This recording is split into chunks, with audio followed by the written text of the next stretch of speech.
முதலில் அவளை பார்த்த ரகு அவளை கேலி செய்ய, மதுதான் பாவம் என்று தோழமையுடன் உதவிக்கரம் நீட்டினாள். ஏற்கனவே தன் தோழிகளை பிரிந்து இங்கே வந்தவளுக்கு மதுவை பிடித்து போக இருவரும் உயிர் தோழிகள் ஆனார்கள். ரகுவிற்கு மதுமேல் இருந்த பிரியத்தில் மேகா மேல் கொஞ்சம் கோபம் வந்தது. இப்படி நாட்கள் நகர அடுத்த 6 மாதத்திலேயே மேகாவின் தந்தைக்கு மீண்டும் டிரான்ஸ்பர் கிடைக்க பரீட்சையை காரணம் காட்டி டிசி தர பள்ளியில் மறுக்க வேறு வழி இல்லாமல் அவளை அங்கேயே விட்டு சென்றனர். ஆனால் அதன் பின்பு ரகுவும் அவளுக்கு துணையாக இருக்கவே இதே பள்ளியில் மீண்டும் படிப்பதாக சொல்லி அங்கேயே இருந்துவிட்டாள். அதன்பின் 2 வருடத்தில் அவள் அக்காவும் திருமணமாகி சென்னைக்கு வர மேகா தன் கல்லூரி வாழ்வையும் மது ரகுவுடன் தொடர நினைத்து மூவரும் சென்னையிலே ஒரு கல்லூரியில் சேர்ந்தனர். மதுவும் மேகாவும் திவாகர் எவ்வளவு சொல்லியும் கேட்காமல் பெண்கள் ஹாஸ்டலில் தங்கிக் கொள்ள ரகு ஆண்களுக்கான விடுதியில் தங்கினான். முதல் முறையாக தனிமையை உணர்ந்தான். இருவரும் நேரம் அதிகமாக செலவழிப்பது போன்று ரகுவிற்கு தோன்ற அதை முதலில் மதுவிடம்தான் சொன்னான்.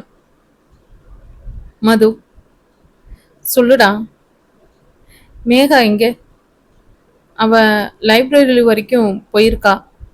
ஏண்டா? உன்கிட்ட கொஞ்சம் பேசணும்.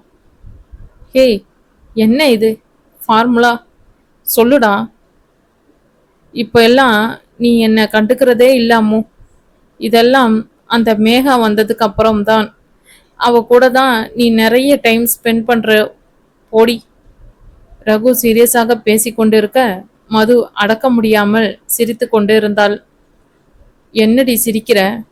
பின்ன என்னடா பண்ண சொல்ற? It's a chilli matter. இதை போய் இப்படி பேசிக்கிட்டு இருக்க. நாங்கள் கேர்ள்ஸ்டா.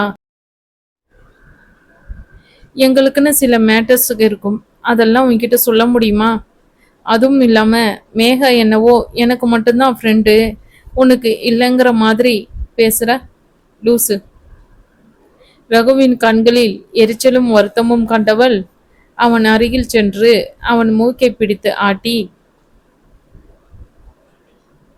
சாருக்கு ரொம்ப கோபமோ?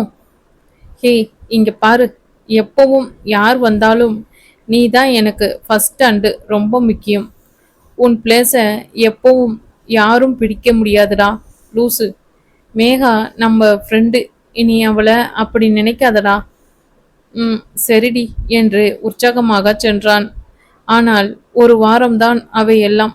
விளையாட்டாக மது இதை மேகாவிடமே கூற அவளோ ரகுவை உசுப்பேற்றி விளையாட ஆரம்பித்தாள். எங்கு சென்றாலும் மதுவுடனே ஒட்டி கொண்டு சென்றாள். வேண்டுமென்றே ரகுவை கலாய்க்க தொடங்கினாள். ஆனால் மனதிற்குள் அவனை மிகவும் நேசிக்க துவங்கினாள். அவன் மதுவிற்காக காட்டும் அக்கறை படிப்பிலும் கலையிலும் முதன்மையாய் இருப்பது, இவை அனைத்தையும் மீறி அவனுக்கு அவன் அம்மா மேல் இருந்து அளவு கடந்த பாசம், இவையெல்லாம் அவளுக்கு மிகவும் பிடித்தது. இதை ரொம்ப நாள் மனதில் வைத்திருக்க வேண்டாம் என்று எண்ணி அவன் பிறந்த நாள் அன்று அழகிய பூங்கொத்துடன் அவனை காலையிலே சென்றாள். கல்லூரியில் வெளியில் காத்திருப்பதாக சீக்கிரம் வருமாறு அவனுக்கு ஒரு குறுஞ்செய்தியை அனுப்பிவிட்டு மனதில் ஒத்திகை பார்த்தபடி அவனுக்காக காத்து நின்றிருந்தாள். தூரத்தில் ரகு வெளிர் நீல ஷர்ட் வெள்ளை பேண்டில் கம்பீரமாக நடந்து வருவது தெரியவே மனதை கட்டுக்குள் வைக்க மிகவும் திணறி போனாள். 6 அடிக்கு சற்றே குறைந்த உயரம், மாநிறம்தான் என்றாலும் மினுமினுக்கும் அழகு.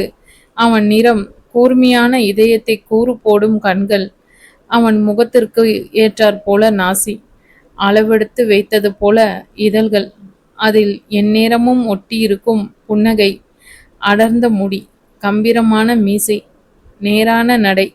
ஷர்ட்டில் முதல் பட்டனை போடாமல் விட்டு அதில் அவன் மாட்டியிருந்த கண்ணாடி, மெல்லியதாக மின்னிய தங்கச் செயின். அவனை மெய்மறந்து பார்த்தவள் அவன் அருகில் வந்தவுடன் என்ன சொல்வதென்று தெரியாமல் நிற்க அவனே பேச்சை தொடங்கினான். ஏய், என்னடி பொக்கையெல்லாம்? எனக்கா? ஆமாம், உனக்கு தான். Happy birthday Raghu. தேங்க்ஸ். ஆமாம், இத காலேஜ்லயே கொடுத்துருக்கலாமே. இல்ல, உன்கிட்ட கொஞ்சம் பேசணும். சொல்லு என்று எப்பொழுதும் போல் அவன் புன்னகைக்க மேகாவிற்கு வார்த்தையே வரவில்லை. அவள் முகத்தையே கவனமாக ஆராய்ந்தான்.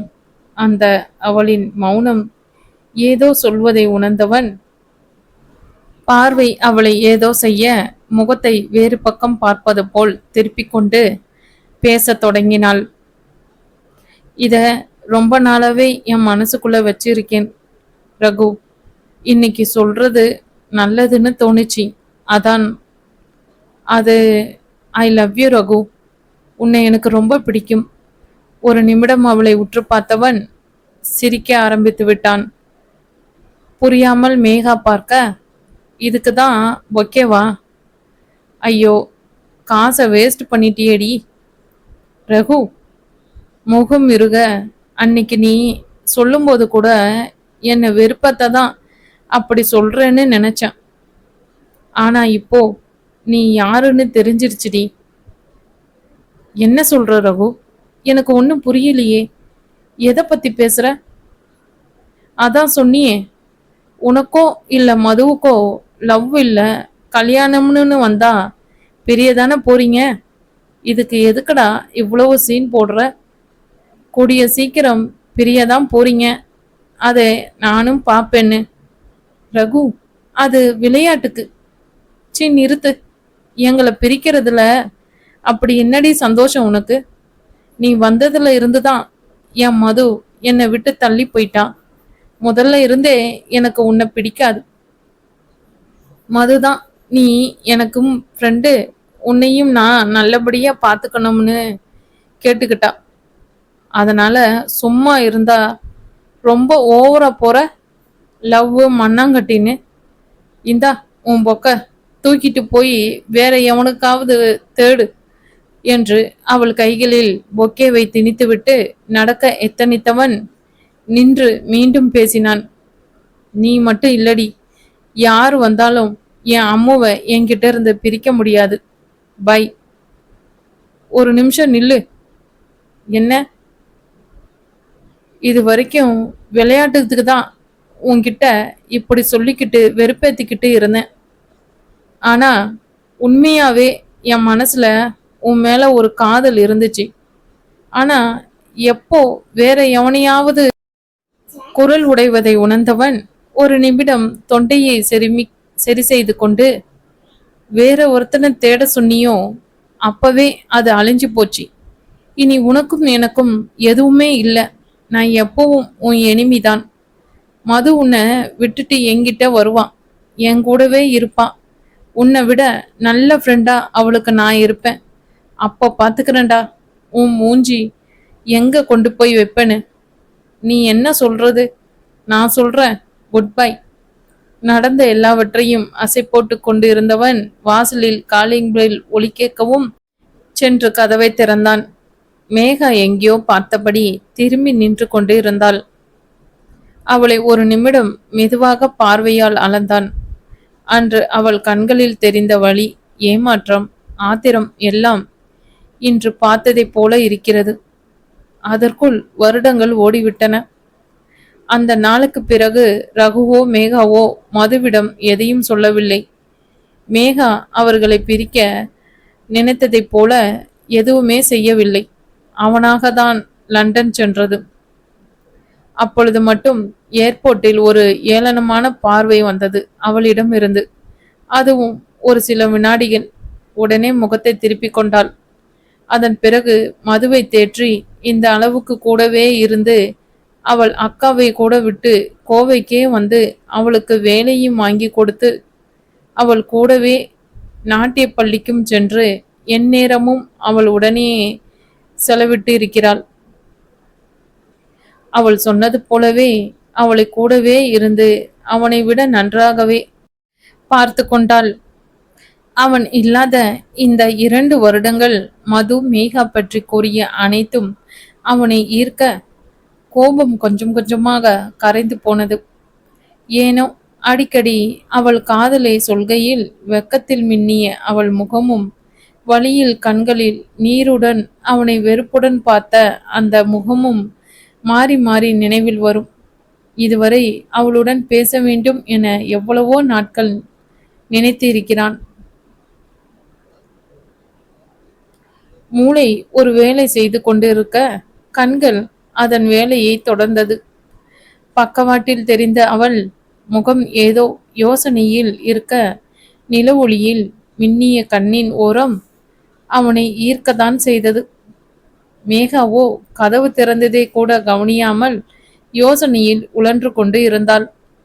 மது மதுன்னு எப்படி இருந்தான்? கடைசியில் லண்டன்ல சீட்டு கிடைச்சதும் போயிட்டான். அதுக்குள்ள எங்களை யாரும் பிரிக்க முடியாதுன்னு டைலாக் வேற. அதுவும் அவ எந்த மாதிரி இருந்த நிலைமையில கூட இங்க வராம இருந்தான். ஏதோ நம்ம இருந்தோம். இப்போ மதுவே சொல்வா நான் தான் அவ பெஸ்ட் ஃப்ரெண்டுன்னு. என்னென்ன வார்த்தையெல்லாம் கேட்டான். இருக்கட்டும், வச்சுக்கிறேன் என்று மனதிற்குள் ரகுவிற்கு அர்ச்சனை செய்து கொண்டிருந்தாள். ரகு தொண்டையை செருமவும் நினைவு கலைந்து திரும்பி பார்த்தாள். உள்ளே வா மேகா. அவன் குரலில் இருந்த ஏதோ ஒன்று புதிதாக இருந்தது. ஹலோ, இங்க மேகா நீங்க தானே? ஆமா, ஆனா உள்ளே வேண்டாம். அம்மாவுக்கு தொந்தரவா இருக்கும். அவள் அத்தை என்று சொல்ல வந்ததை கவனித்தவனின் மனம் துள்ளி குதித்தது. அப்படின்னா இன்னும் மாமாவை தான் லவ் பண்றியா செல்லம்? லவ் யூ டி என்று மனதிற்குள் சொல்லிக்கொண்டான். சரி, அப்போ தோட்டத்துல பேசலாமா என்று அவள் முகம் பாராமல் சொல்லி முன்னே சென்றான். சொல்லு மேகா, என்ன அப்படி தலைப்போற விஷயம்? என்ன ரகு எதிர்பார்க்குற? இதுக்காக தானே லண்டன்ல இருந்து பறந்து வந்தியா? உன்னால எனக்கு எப்பவுமே தலைவலி தான். சே, ஹே, என்னன்னு சொல்லாமலே நீ பாட்டுக்கு பேசிக்கிட்டே போற. ஆமா ஆமா, சொன்னா புரியுறவங்களுக்கு சொல்லலாம். என்ன சொன்னாலும் எதுவுமே தெரியாத மாதிரி நடிக்கிறவங்கள என்ன செய்ய முடியும் என்று தெளிவாக முணுமுணுத்தாள். அவள் சொன்னதில் உள்ள அர்த்தம் மட்டுமல்ல, அவள் காதலும் புரிந்தது ரகுவிற்கு. புதிர் போடதான் இந்த ராத்திரில வந்தியா? நேரா விஷயத்துக்கு வர. உனக்கு சென்னையில வேலை கிடைச்சா நீ போக வேண்டியது தானே? எதுக்கு மதுவையும் அங்க கூட்டிட்டு போக பாக்குற? அதுவும் என்கிட்ட இருந்து பிரிச்சு. வாட்? உன்கிட்ட இருந்து பிரிச்சா? ஹலோ, யார்கிட்ட இருந்தும் யாரையும் பிரிக்கணும்னு நான் சபதம் போடலமா? அந்த பழக்கமும் எனக்கு இல்லை. இப்போ எதுக்கு பழச பேசுற? நான் கேட்ட கேள்விக்கு பதில் சொல்லு. இவ்வளவு நாள் நான் அவளை பிரிஞ்சு இருந்துட்டேன். இனி முடியாது. அதுவும் இல்லாம உனக்கு தெரியாத சில விஷயங்கள் எனக்கும் தெரியும். ஸோ மது என் கூட இருக்கிறது தான் இப்ப நல்லது. இதை கேட்க கேட்க எரிச்சல் வந்தது மேகாவிற்கு. எதை பத்தியும் கவலைப்படாமல் லண்டன் போன திடீர்னு. இல்ல, இதெல்லாம் மது நான் தான் இவனுக்கு எங்கிருந்து வந்தது இத்தனை அக்கறை? எல்லாம்னு காட்டிக்கிற நடிப்பா? இப்படி கேட்டால் நிச்சயம் அவனுக்கு கோபம் வரும், சண்டை வலுக்கும் என்று நினைத்தவளுக்கு ஏமாற்றம்தான். அவளை கூர்ந்து கவனித்தான். இங்க பாரு மேகா, உன் கூட சண்டை போட எனக்கு டைம் இல்லை. எல்லாம் மதுவுக்கும் எனக்கும் தெரியும். வேணும்னா மதுகிட்ட கேள என்று சிரித்தான். அவன் செயலில் கோபம் இன்னும் அதிகரிக்க, ஏண்டா என்னை ஏன் இப்படி கஷ்டப்படுத்துற? முதல்ல என்ன, இப்போ என் ஃப்ரெண்டு என்று திட்டிக்கொண்டே அவன் சட்டையை பிடிக்க, அவள் ஒரு எட்டு முன்னே வைத்த வேளையில் கல் இடறி அவன் சட்டையை பற்றியவாறு அப்படியே அவன் மேல் சாய்ந்து விட்டாள். விழாமல் இருக்க அவனும் அவளை பிடிக்க வேண்டியதாயிற்று. ஒரு சில வினாடிகள் இருவருக்குமே தடுமாறி திணறி போயினர். மேகாவின் கோபம், ரகுவின் தயக்கம் இருந்த இடம் தெரியாமல் போக கண்களை மூடிக்கொண்டனர். அப்பொழுதுதான் மது அவர்களை பார்க்க நேர்ந்தது. ஆள் அரவம் உணர்ந்து சட்டென்று விலகி நின்ற மேகா மதுவை பார்த்தவுடன் மலங்க விழிக்க, மது ரகுவை கேள்வியுடன் பார்த்தாள். அவன் ஆம் என்பது போல் கண்ணசைக்க ஒரு நிமிடம் புருவம் சுளித்து யோசித்தவள் சற்றென்று முகம் மலர்ந்தாள். கூடவே இருக்கும் இவ்வளவு நாள், இது நமக்கு தெரியலையே என்று வியந்தவள் மேகாவிடம் ஏதோ பேச வாயெடுக்க வேண்டாம் என்பது போல் மீண்டும் சைகை செய்தான் ரகு. அவள் முகமும் குழப்பத்தில் இருக்க அமைதியானாள் மது. எப்போ வந்த மது? இப்பதாண்டி. அது கால் தவறி. ஹே, இப்போ உன்கிட்ட ஏதாவது கேட்டனா? இல்ல. ஆனாலும் நிறுத்து நிறுத்து. அவனை நான் 4 வயசுலேருந்து பார்க்குறேன். உன்னை 8 வருஷமா தெரியும். உங்களை பத்தி எனக்கு தெரியாதாடி என்று அதை அவள் அழுத்தி இழுத்து சொல்லவும் மேகாவிற்கு குற்ற உணர்வில் முகம் கன்றியது. அவளை பார்க்க பாவமாக தோன்றவும் பேச்சை மாற்றினாள் மது. அது இருக்கட்டும், நீ என்ன இங்க வந்திருக்க? ரூமுக்கு போகலையா? இல்ல, அது என்று மேகா திணற, நான் தாண்டி அவளை கூப்பிட்டேன். ரகு உதவிக்கு வந்தான். என்னது, நீ கூப்பிட்டியா? ஆமா, நான் தான். ஆமா, அவன்தான் வர சொன்னான்.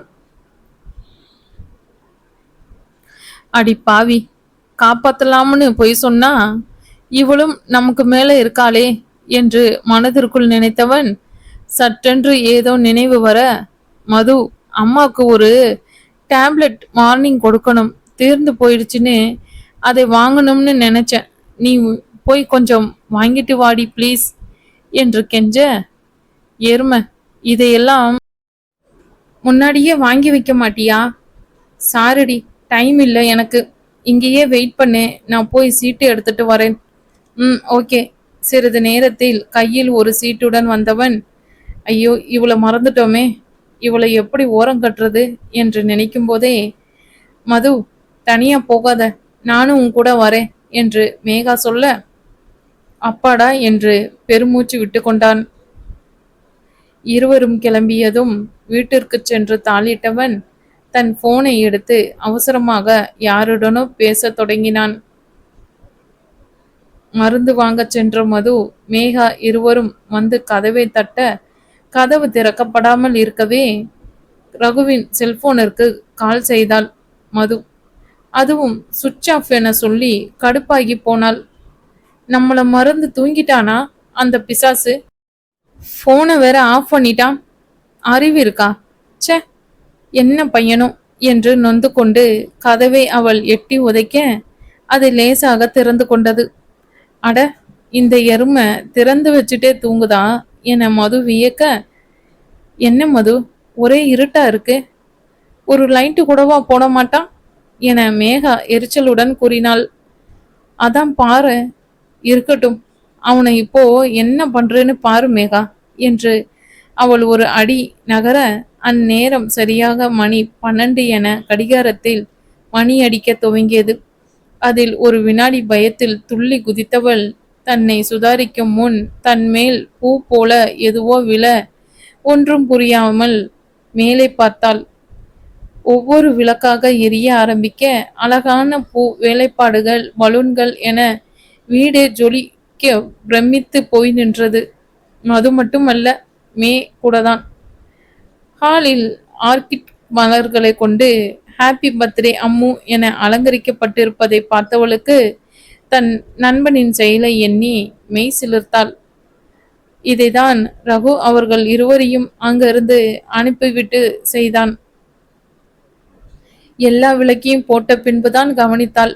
மூர்த்தி, லலிதா, கற்பகம், ரகுவின் அம்மா, திவாகர், தன்யா, பிரிஜிஷன் என அனைவரும் இருக்கவும் ஆச்சரியத்தின் உச்சிக்கே போனாள்.